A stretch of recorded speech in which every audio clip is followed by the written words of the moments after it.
All right, so I found a spot.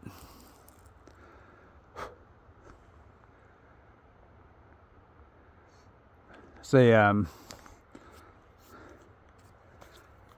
think there's a little bit of deja vu, but I am 100% certain that this morning I started off right down there on a pack raft with my guide, just me and her. And we went all the way around, went down around that moraine,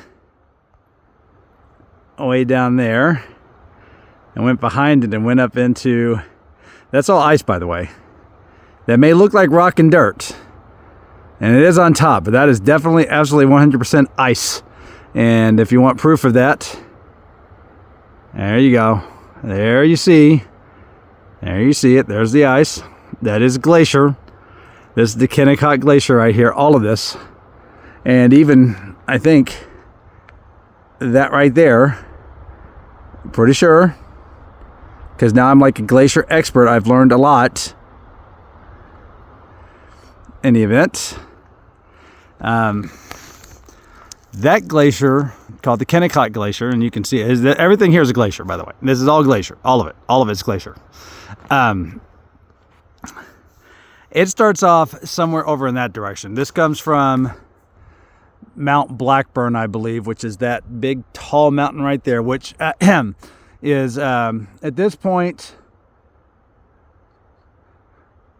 about 32 or 33 miles away.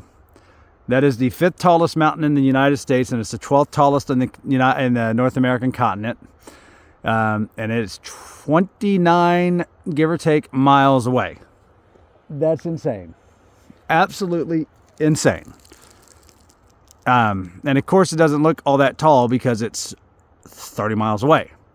It's like 16,300 feet tall. Now, we spent a lot of time today and yesterday over here. And this is called Kennecott. And there's a town here, and there is a town. But this is the historic mine right here. 14 stories tall. It is very dilapidated, but they are actively reinforcing it and renovating it, and it's never going to be great. I can't believe they're doing anything to it at all, considering how few people come out here. But anyway, took a tour of that as well. We started almost at the top. Sorry, the mosquitoes are almost unbearable right now, and I cover myself in DEET. 40% DEET, I might add, and they don't care. They do not care. Get away, get. Anyway. That is about 4.5 miles from McCarthy, and you can't see McCarthy from where I'm at. It's kind of over in that general vicinity, and there's a building right there, so maybe you can see a little bit of McCarthy. Maybe you can see a little bit there, maybe. Yeah. Anyway, that's where McCarthy is. But yeah. So this is the right there is where that river for the footbridge starts. There's nothing alive in this lake. And in fact, this lake was not here until recently. And in fact, when that mine was created and built, this glacier was 300 feet taller. And when that mine was built, if you were standing on the ground level of that mine, you could not see, this is Fireweed Mountain over here. Over here. You could not see that mountain over the glacier. To give you a perspective how tall 300 feet is. So, there you go.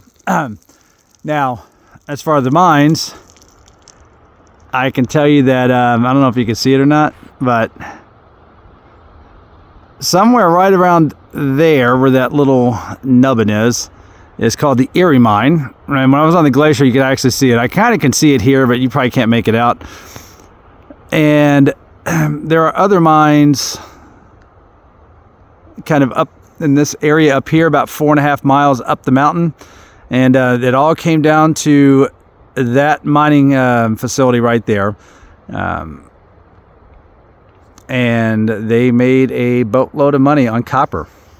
All came through on a train. Everything was built out here back in the early 1900s before, I mean, really they had to build the train line as well. And while they were building the train, they were building the mine. So you may say, well, how in the world were they building the mine? Well, they were taking stuff on the train as far as the train would go to, number one, extend the train, but number two, they would put the other equipment, excuse me, for the, and supplies, excuse me, for the mine on a, basically on a wagon and get it up here. I mean, I don't know how that's even possible, but okay, there we are. All right, so the one thing I've not mentioned yet, and you've probably seen it, is this fairly spectacular thing right here. This is the start of Root Glacier. Now, you can't see Root Glacier here, but Root Glacier is behind Kennecott Glacier. And Root Glacier is the one that I hiked on and I did my ice climbing on and did my little ice wall climb on. And it starts way up there. But this right here is called like the, it's like an ice fall, stairway. They call it like the Stairway of Ice or something like that. There's a more specific name for it. It is 7,000 feet tall. 7,000, and that's just ice coming straight down. My guide told me people actually try to hike out to it. He said trying to hike up it is suicide. Nobody has done it. Nobody will do it. And there you are. But that's what feeds the Root Glacier. And of course, all these glaciers are receding and thinning and shrinking. So that is happening at a very alarming rate, even here.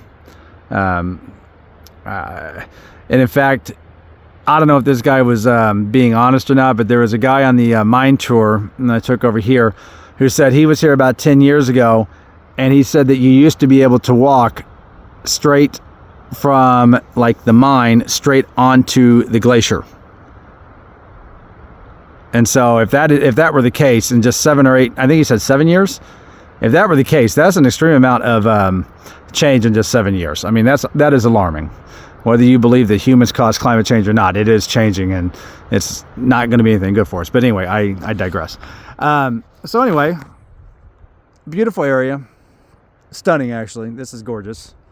It's a very rugged landscape. This is not for the faint of heart to live out here. Winters are brutal.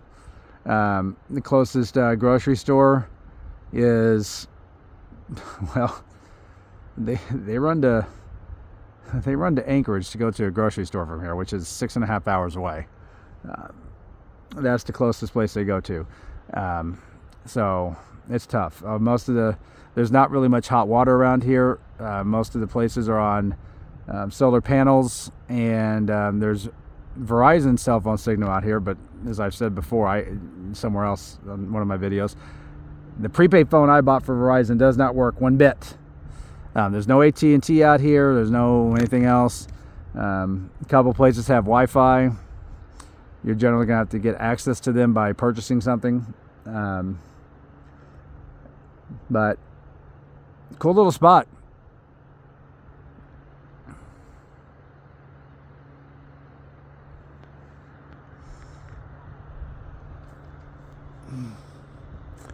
Super neat.